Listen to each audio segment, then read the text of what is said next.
Sorry. Vanessa, let me welcome you to the program. Now, last week we were talking about and I don't want to say the word rehabilitation because it's the bit isn't really appropriate, but we're talking about creating a new persona for Jolani in Syria, who is, as we will remind everybody, remains a terrorist who had a price on his head until very, very recently. But last week you hinted at an NGO that I'm not sure that we had fully identified, but we seem to have now, or at least you have, I should say. Yes, and I would just say, Sandy, that sounds very much like gaslighting, textbook gaslighting, the Delphi program.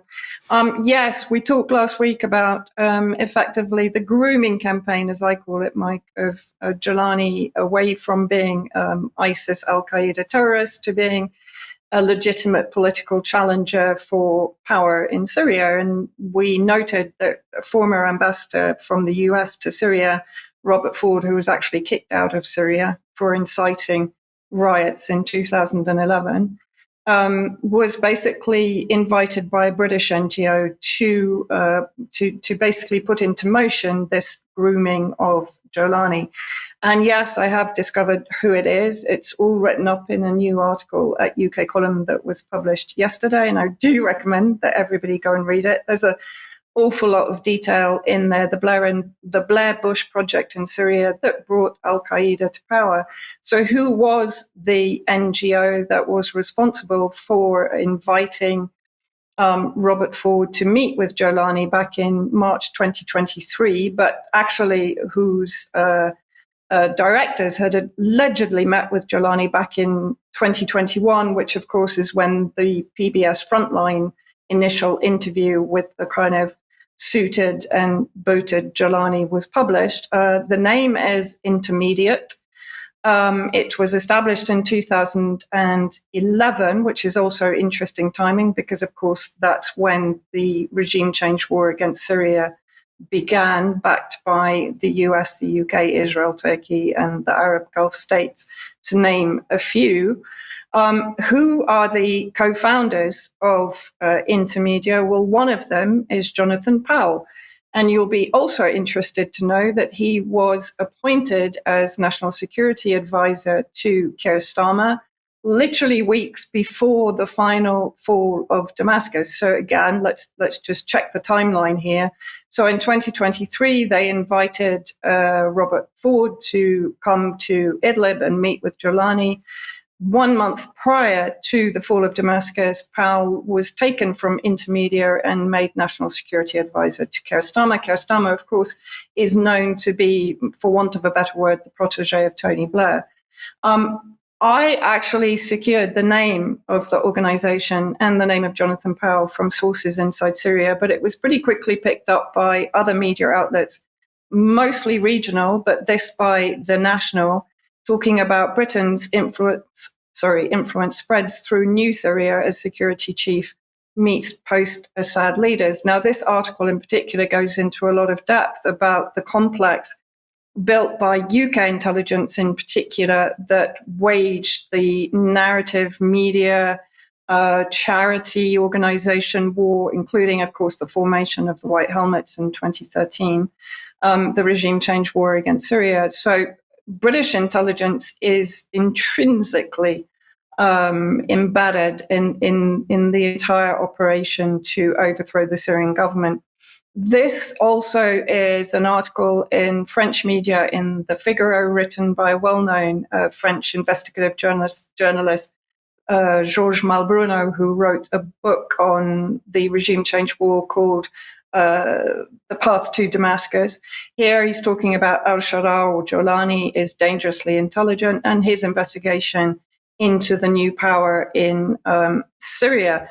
Now, what is interesting is he also identifies that one of the project managers in Intermediate, Lucy Stewart, who speaks Farsi and Arabic, organized or was given the job, let's say, of grooming other members of Jolani's regime, including the former Al-Qaeda founder and current caretaker foreign minister, al-Shaibani, and potentially she probably organized this interview with Tony Blair at Davos with Shaibani, which, if you remember, we played it on UK Column. It was deeply uncomfortable, for want of a better word.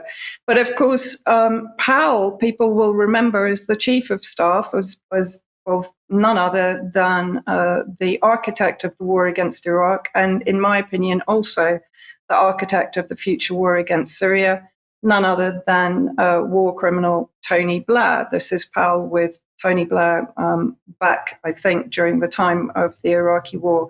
Powell, of course, has gleaned credit for his role in peace negotiations in Ukraine and various other countries.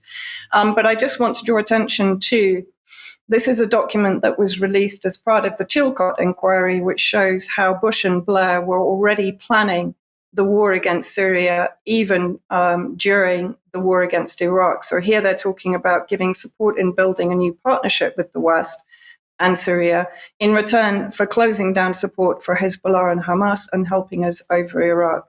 He doesn't underestimate the problems of this, but I think it's possible. Again, this is detailed in a lot more, with a lot more information in the article if people want to read a bit more about it. Now, I also want to look at the co-founder of Intermediate, who is Martin Griffiths, and he's named here as now being a chief advisor. But he also has deep connections, as was shown in this 2023 article in Al Mayadeen, ex-UN envoy to Yemen tied to MI6, the secret intelligence services, and the Foreign Office. This was originally picked up in Declassified and then republished by Al Mayadeen.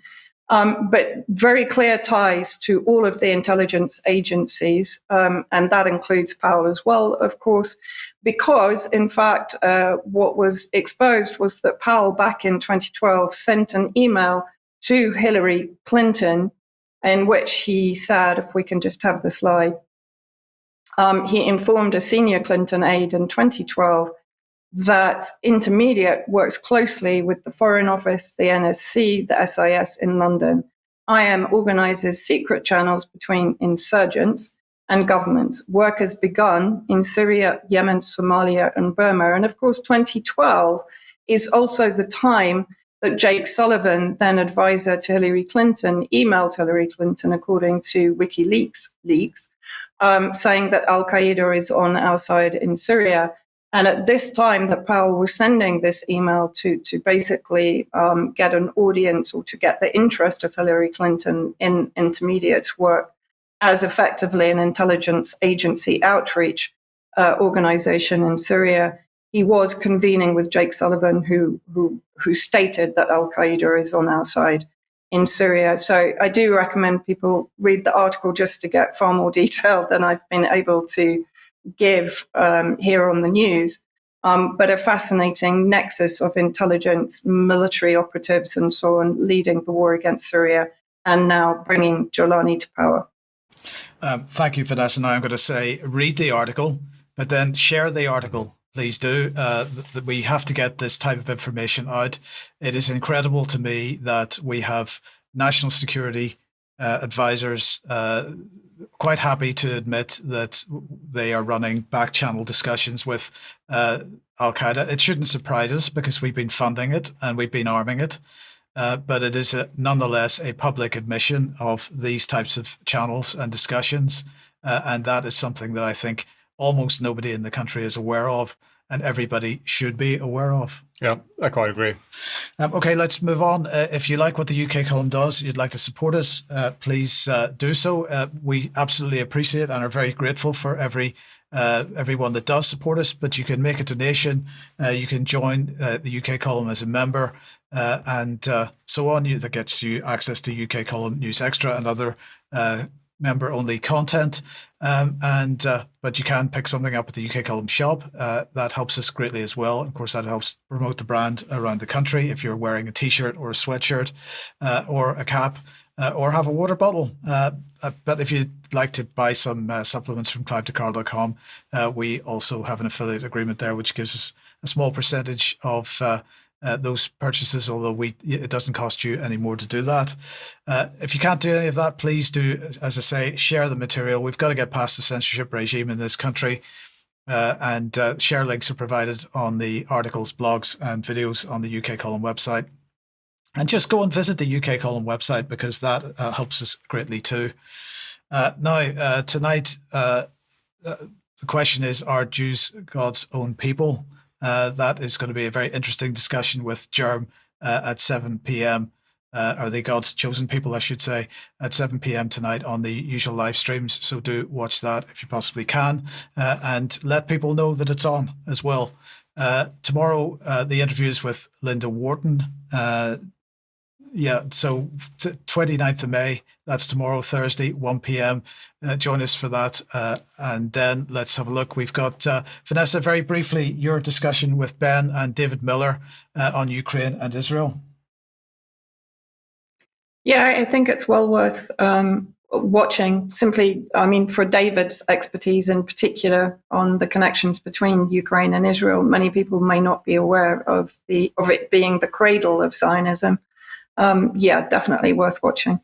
Thank you for that. So that is on the website at the moment, if you didn't see it live. Charles Bob is hosting an event. He is, and just to avoid disappointment, we're going to demonstrate that twice, I see. But yes, he's got an exhibition called Paradigms up in London, the Cassill Gallery, which is running until the end of this week. So get along to Connaught Street. There'll be a link in the show notes, and that's just an example illustration from this show of his. So do get along there. Absolutely. Would absolutely encourage that if you possibly can. Okay, let's